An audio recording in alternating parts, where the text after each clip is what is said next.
শালানপুর থানার পুলিশ অভিযান চালিয়ে বঞ্জেমারিয়া অঞ্চল থেকে গতকাল অর্থাৎ বুধবার রাত্রে 1 কেজি 800 গ্রাম ফেন্সিডিল সিরাপের সাথে দুজনকে গ্রেপ্তার করে। জানা যায় ধৃত দুজন শালানপুরের বাসিন্দা। ধৃতদের নাম সুমন দত্ত ওরফে পুটরা ও চন্দন রুদ্র ওরফে লাদেন। পুটরা এবং লাদেন শালানপুর এলাকায় কুখ্যাত চোর বলেই পরিচিত। খবর সূত্রে জানা যায় শালানপুর থানার পুলিশ গোপন সূত্রে খবর পেয়ে গতকাল রাত্রে বঞ্জেমারি অঞ্চলে অভিযান চালিয়ে প্রায় 1 কেজি 800 গ্রাম ফেন্সিডিল সিরাপের সাথে দুজনকে গ্রেপ্তার করে। জানা যায় তারা শালানপুরে অবৈধভাবে এসে ফেন্সিডিল সিরাপ পাচারের ব্যবসা করত। এই সিরাপ ভারতবর্ষে বন্ধ রয়েছে বলেই জানা যায়।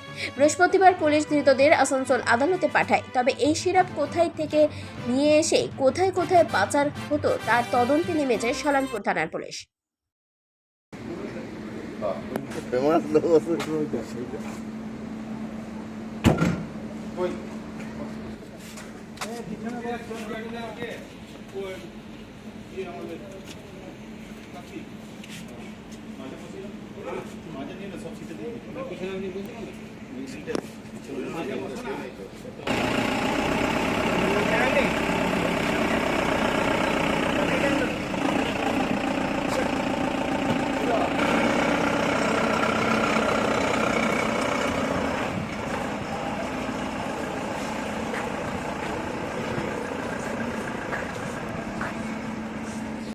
শালানপুর থেকে সঞ্জয় যাদবের রিপোর্ট, 99 নিউজ বাংলা।